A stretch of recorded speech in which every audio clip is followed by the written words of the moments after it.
Alors pour le montage des amortisseurs sur le châssis, hein, la seule chose que j'ai modifiée, hein, c'est parce que comme pour le reste, hein, j'ai mis mes vis traitées qui sont à tête cylindrique, donc c'est juste une histoire d'empreinte qui est plus profonde, hein, voilà, c'est des préférences tout à fait personnelles. Il y en a qui esthétiquement préfèrent les têtes bombées. C'est une histoire de goût après.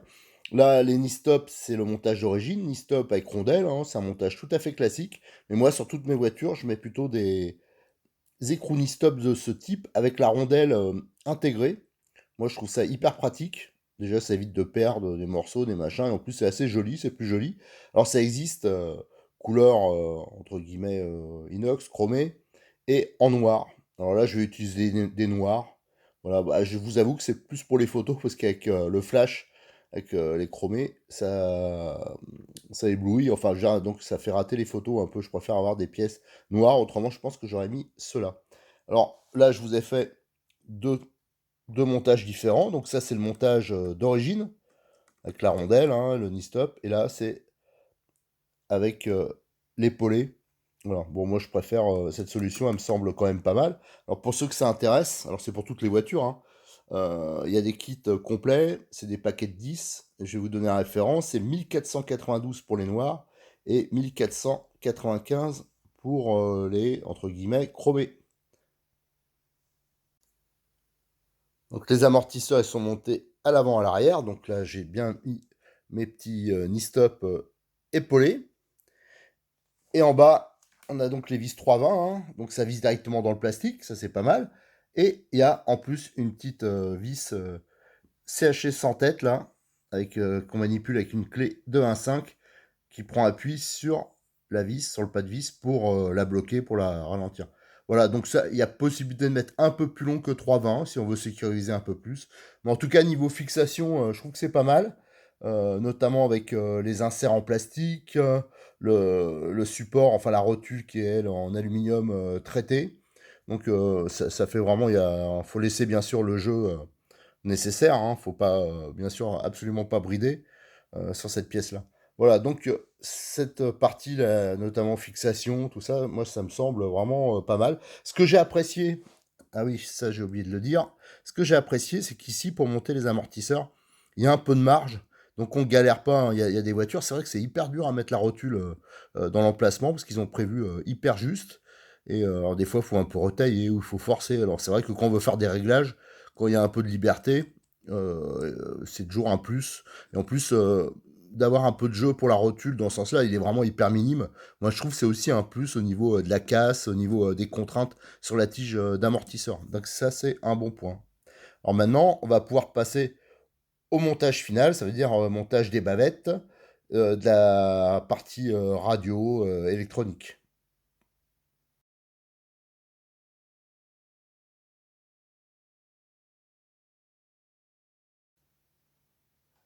Étape F01, c'est le montage des bavettes. Alors, ce que j'ai fait avec les vis, j'ai déjà fait le filetage, hein.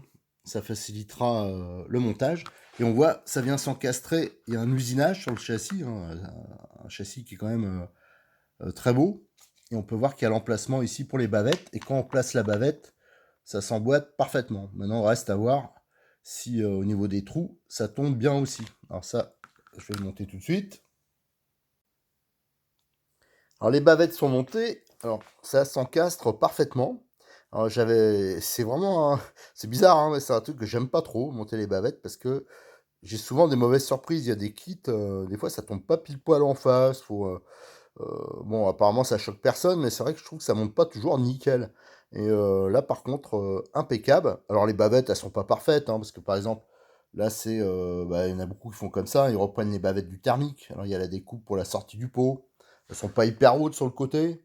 Bon, ben, en tout cas, elle monte super bien. On peut voir ici, elle s'encastre parfaitement dans l'usinage.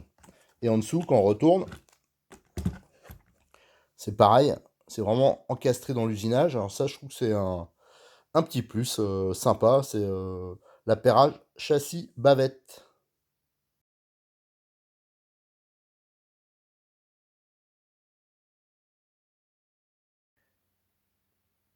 Étape F2, c'est le montage de la boîte radio et de la platine pour le cerveau de direction. Alors déjà, la boîte, c'est celle qu'on retrouve sur le thermique, hein, et c'est la même que pour le RTR. Alors déjà, vous avez des trous ici. Alors ça, je l'avais déjà indiqué, hein, pour le RTR. Moi, j'ai mis des passe-fils, où je les ai bouchés même, je me rappelle plus trop. Je vous le dirai ça lors du montage. Voilà, parce qu'elles ont une utilité sur le Nitro, ou sur les anciennes versions, mais de STR8, tout ça, mais sur celle-là, c'est pas exactement la même chose. Donc ça, on le verra après. C'est livré avec deux couvercles différents, parce qu'à la base, je pense que c'était la batterie qui venait sur les thermiques ici. Alors là, on avait ça permettait de mettre plusieurs types de batteries. On a en bas, vous avez donc le système si vous n'utilisez pas d'interrupteur, donc on voit pour l'antenne. Là, si vous utilisez l'interrupteur, il y a la colonnette en aluminium. Là, il y a les fermetures en aluminium avec clips. Il y en a deux. Moi, je pense qu'il y en a besoin qu'une. Alors, est-ce que celui qui emballait était particulièrement généreux? Je ne sais pas. Là, vous avez donc, pareil, la même fixation ici. Le même bouchon, en fin de compte, sans rien, hein, sans interrupteur ni prise d'antenne. Là, à chaque fois, vous avez le plot, hein, pour le clips, hein, sur les trois. Qu'est-ce qu'on a? La petite platine en carbone, hein, c'est en aluminium sur le RTR et avec une forme un peu plus tourmentée. Ça, pareil, hein, j'avais montré d'ailleurs. Je regarde la forme, c'est exactement la modif que j'avais fait sur le RTR. Donc, c'est une petite platine en carbone de 3 mm. Ici, il y a les fixations pour les cerveaux. Et d'origine, c'est des têtes bombées, hein, pour fixer les cerveaux. Alors, moi, ça, j'aime pas trop. Alors, il y a plusieurs solutions, hein. Soit on met des rondelles cuvettes avec une tête fraisée, comme ça. Alors ça, je vais pas pouvoir le faire parce que j'ai plus de rondelles cuvettes couleur or. Ça, je les ai pas reçues encore. L'autre solution, c'est mettre des têtes plates, comme ça. C'est des vis avec une tête extra plate. Donc ça, c'est hyper adapté pour monter les cerveaux. Il y a aussi ce genre-là. C'est des vis, hein, c'est la série, je crois que ça c'est la référence 1503 ou 1504, hein, chez Cyril. Donc vous voyez, c'est des vis CHC, hein, tête bombée, avec la rondelle intégrée. Alors l'avantage, c'est léger, c'est compact. Ça, je l'utilise pas mal, c'est vraiment des vis assez intéressantes. Et il y a une autre sorte, hein, qu'il avait reçue récemment. Pareil, c'est des têtes plates à empreinte CHC. Donc ça aussi, c'est bien adapté. Voilà, ça remplace la rondelle. Alors, voilà, il y a une vis et ça remplace, ça fait la vis plus la rondelle en une fois, hein. C'est un peu le même genre que celle que j'ai présentée précédemment. Après, pour la platine, j'ai voulu faire un contrôle, voir si tous les cerveaux y passaient. Alors, à savoir que moi, en cerveau, ça devient la misère parce que j'ai pas mal de voitures. Les voitures que je vous présente, des fois, ben, j'en ai qui servent pour les démonstrations, pour des essais, tout ça. Et à force, j'ai plus de cerveau. Alors ça, le cerveau, il y a longtemps que je l'ai plus le mien, mais cerveau de direction, pareil, j'en ai plus non plus. Et donc j'ai tapé dans les archives. Alors j'ai voulu regarder avec oui, un 9350, hein, ceux qui font de la RC depuis longtemps. Je crois que c'est un cerveau qui a dû apparaître il y a bien 20 ans. Enfin, je me rends pas compte, c'est hyper ancien, mais c'est incroyable. C'était encore l'époque où Futaba faisait des bons cerveaux. Et lui, bon, lui, il monte impeccable. Voilà, ça, pas de problème. Mais par contre, j'ai ce cerveau-là qui date un tout petit peu aussi, mais qui est beaucoup plus récent quand même. Lui, j'ai vu qu'il rentrait pas chez Futaba. Alors, ça veut dire qu'il faudra peut-être un peu limer à cet endroit-là. Alors, mais bon, comme j'ai pas une grande confiance, vu que j'en avais trois comme ça, j'en ai grillé deux, j'ai pas une grande confiance. Je vais monter donc un cerveau à Cyril. Ça, c'est un S20. C'est des cerveaux qui valent 21 euros avec carter en alu, étanche, surroulement, pignon métal et 21 kilos de couple. Alors ça, c'est les cerveaux que j'utilise sur plein de voitures loisirs. Et même, j'ai utilisé ça aussi sur mon Trugy en version 30 kilos, parce qu'il existe en 20, 25 et 30 kilos. Et comme pour l'instant, j'ai eu absolument aucun problème avec ces cerveaux, ben, du coup, je vais monter ça, hein. Ça vaut 21 euros. Pourquoi dépenser? Moi, c'est pas pour faire de la compétition ou alors très peu de la compétition amicale. Alors, et moi, ça m'embête toujours de conseiller, par exemple, des cerveaux qui valent 100, 200 euros, comme on voit, même plus. Franchement, ça me gêne un peu. Donc, je préfère, quand j'arrive à trouver du matériel qui est pas trop cher, je préfère conseiller ce matériel-là. Donc, on va partir sur la base du S20. Alors, j'aurais pu mettre le S25 ou S30. Bon, déjà, j'en ai pas d'avance. Ça, c'est celui que Cyril m'a envoyé là, dernièrement. Et j'en ai besoin, le S25 que j'ai reçu, je vais plutôt le mettre sur un Trugy que je vais vous présenter prochainement. Alors je vais faire un petit retour justement sur les cerveaux, parce que là je commence à avoir une petite expérience là-dessus, parce que j'ai au moins avoir une bonne quinzaine de voitures de démonstration, hein. C'est les voitures qu'on utilise pour faire de l'écolage, disons pour faire la promotion de la RC. C'est souvent des voitures que je vous ai présentées sur le site. Et mon problème souvent c'est les radios déjà. Et surtout les cerveaux, parce que je peux pas me permettre de mettre des cerveaux haut de gamme sur toutes les voitures, sur tout loisir. Donc j'ai cherché une gamme et j'utilise celle-ci. Je vais vous montrer un peu. Alors déjà, on peut voir là je suis sur le site de Modélisme 34. Voilà. Au passage, je vous montre que les pièces détachées commencent à arriver. Ouais. Là, ils commencent à remplir toutes les pièces détachées de cette version spécifique RR. Et pour ceux qui ne connaissent pas encore le site, ici vous avez donc une rubrique spéciale Hobbytech. Et là vous avez donc le CRX, hein, c'est pour le crawler. Le BX8 SL, c'est le 1/8e Lite. Et le NXT, oui, vous avez 73 références en stock. Je vais cliquer dessus. Alors, faut pas être pressé parce que mon internet n'est pas très rapide, hein. Ici, on n'est pas encore câblé. Voilà, vous avez toutes les pièces référencées, notamment la carrosserie peinte, hein, pour ceux qui souhaitent une carrosserie déjà peinte. Voilà, les cloches d'embrayage pour les versions nitro, les entretoises, les bagues, les barres anti-roulis. Voilà, tout est en stock. Et là, pour les versions RR, il est en train de les rentrer. Alors donc là, on a radio et cerveau. On voit qu'on a deux gammes. On a la gamme Savox. Alors déjà, on peut aller voir la gamme Savox, hein. Alors là, je m'adresse essentiellement aux débutants, hein, ceux qui connaissent pas encore bien les différentes marques de cerveaux. Alors vous avez des cerveaux type bas, hein, c'est les low profil. C'est en fin de compte, c'est souvent pour du 1/10. Alors, il y a plusieurs puissances. Et vous avez les cerveaux Savox 1/8. Alors lui, c'est limité dans une gamme intermédiaire, hein. Ça veut dire des produits qui sont réputés pour leur fiabilité, mais qui, voilà, ça dépasse pas 80 euros. Alors ça, je vous avoue que c'est un peu moi qui ai conseillé, parce que je trouve un peu fou de mettre des centaines d'euros dans un cerveau, alors qu'il y en a qui sont très fiables et qui marchent très bien. Moi, par exemple, j'ai que deux voitures un peu très haut de gamme. J'ai des Savox dessus depuis des années. Ça bouge pas, quoi. Comme d'habitude, c'est souvent un problème de réglage des fins de course.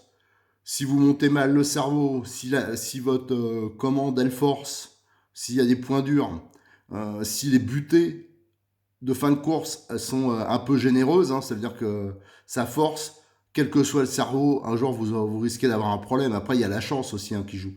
Alors dans cette gamme, il y a par exemple le 67, hein. Je crois que c'est le plus ancien et il existe depuis longtemps. Moi j'en ai un, ça fait 5-6 ans que je l'ai, franchement nickel. Donc c'est un beau cerveau, vous voyez, il est à peu près dans le même prix, à 10 centimes près que les autres.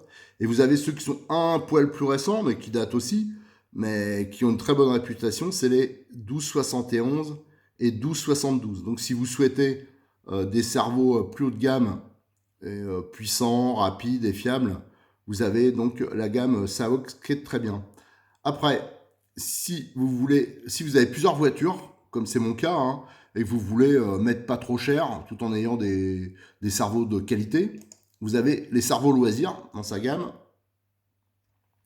Voilà, donc il y en a plusieurs, hein. Là aussi, vous avez des low profil, hein, des cerveaux bas. Vous voyez la différence tout de suite, hein, c'est 3, voire parfois 4 fois moins cher. Voilà, vous avez le S13, hein, que je connais bien, c'est le cerveau que je monte dans les 1/10 Tamiya quand j'ai fait présenter la 2 chevaux, la coccinelle, tout ça, c'est les cerveaux que je monte. Alors ils sont sur pignon, métal bien sûr, mais par contre ils sont sur bague. Voilà. Donc je crois qu'ils sont moyennement adaptés au 1/8, hein, disons pour dans ces bon, il y a 12 euros, hein, ça c'est l'avantage. Et après on arrive dans les cerveaux, alors ça c'est celui que j'ai utilisé, par exemple le S20. 21 kg. Là, vous avez le S25. On peut voir, il est plus puissant et un peu plus rapide. Il n'y a que 3 € d'écart. Après, qu'est-ce qu'on a? On a aussi le S30. Alors celui-là, je l'ai mis sur un Monster.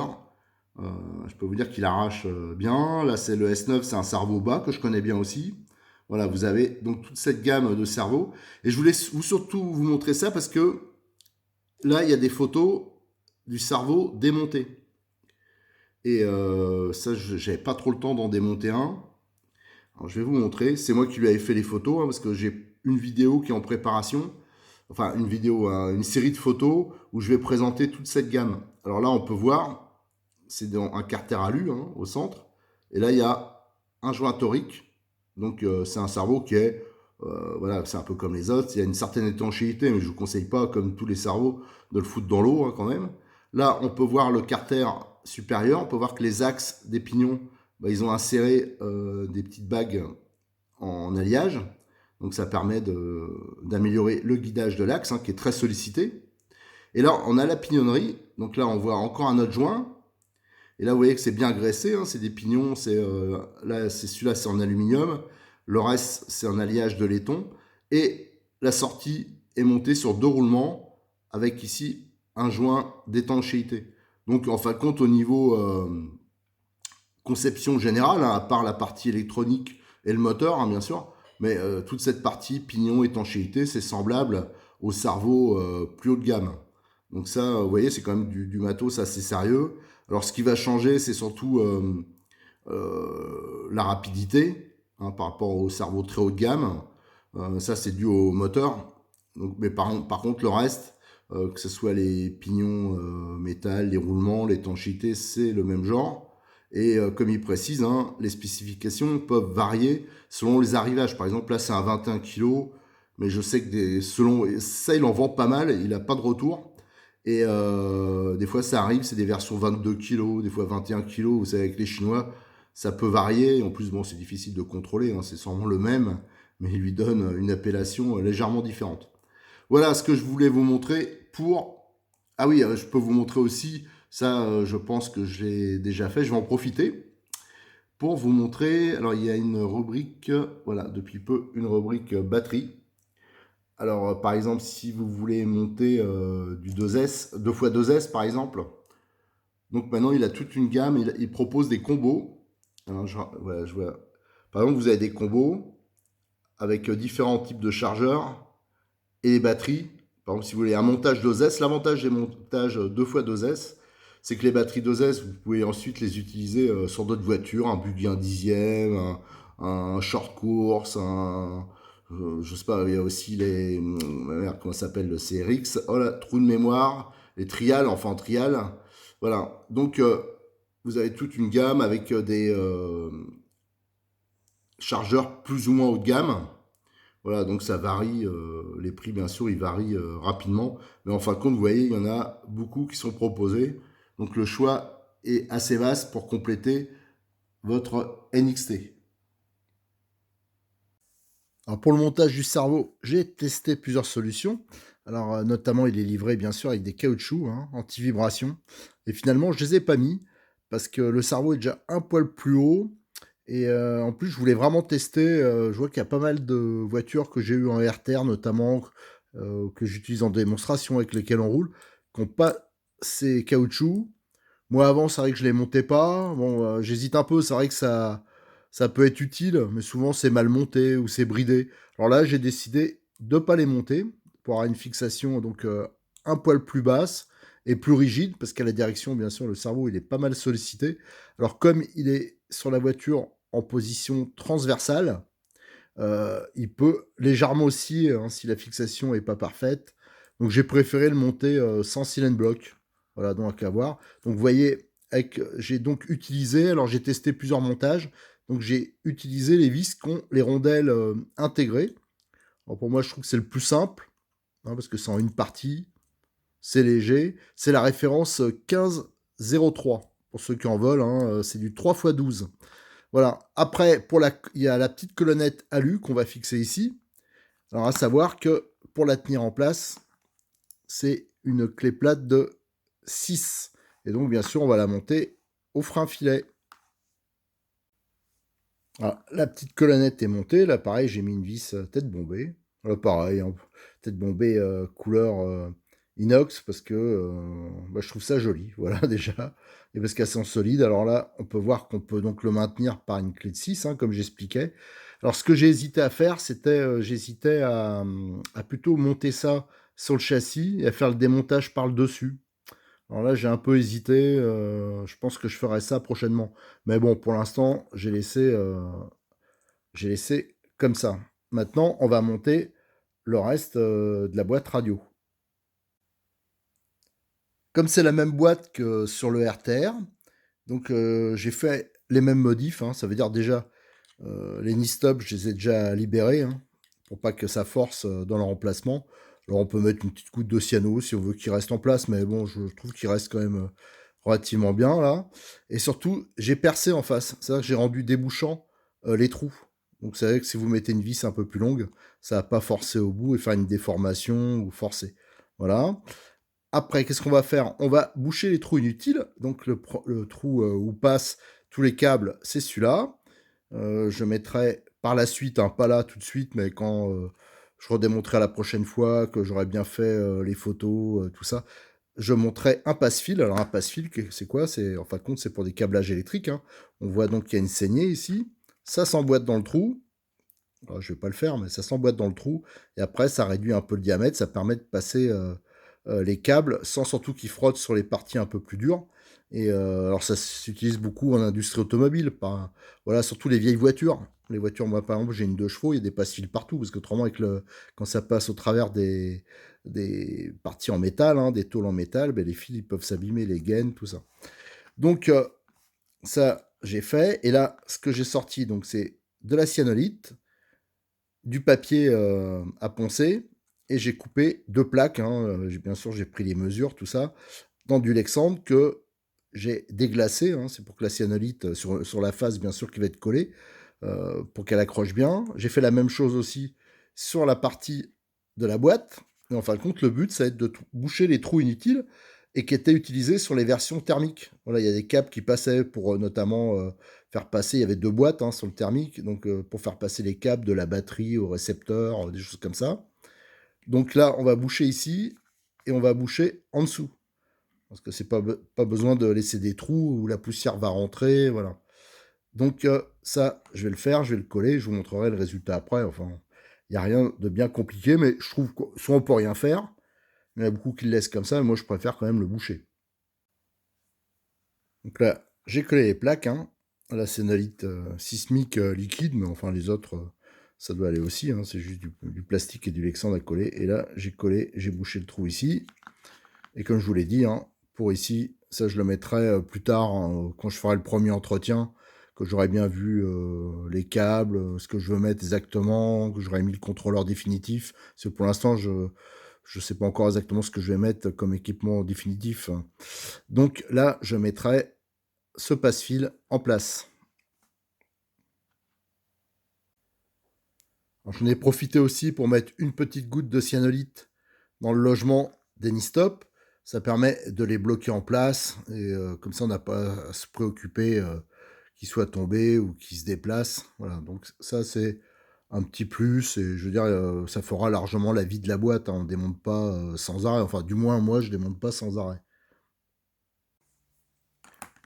Alors pour le montage de la boîte, hein, pour le montage de la platine, donc vous voyez ça s'emboîte bien. Donc ici, alors je la retrouve.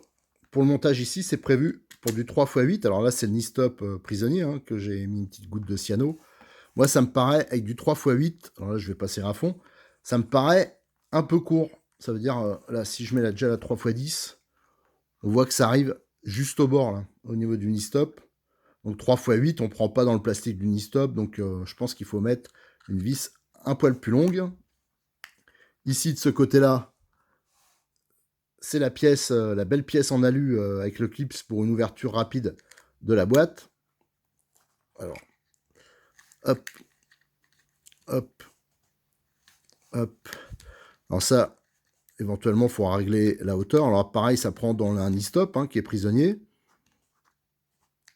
Voilà. Hop. Donc ça, on le mettra sûrement dans une position comme ça, parce que pour la boîte, ça on réglera la hauteur et la position après, parce que la boîte, vous avez les couvercles, alors c'est pas cette étape de montage, mais je le montre déjà. Ça c'était, la boîte, je pense, c'était les accus qui allaient sur le nitro ici. Donc selon le type d'accu qu'on pouvait mettre, il y avait soit le couvercle plat ou le couvercle bombé. Alors le couvercle bombé, il va nous servir à rien, parce que pour le récepteur, c'est énorme ici, ça va permettre justement de mettre pas mal de mousse, de bien le protéger, le récepteur. Donc avec la boîte plate, au niveau de la fixation, ici, on pourra orienter comme on veut. Pour la mise en place du clips, ça va pas gêner. Alors là, maintenant, je peux serrer à fond. L'autre, on le réglera après. Ici, on a cette petite pièce à mettre. Ah, tout tombe, ça tient pas. Voilà, nickel.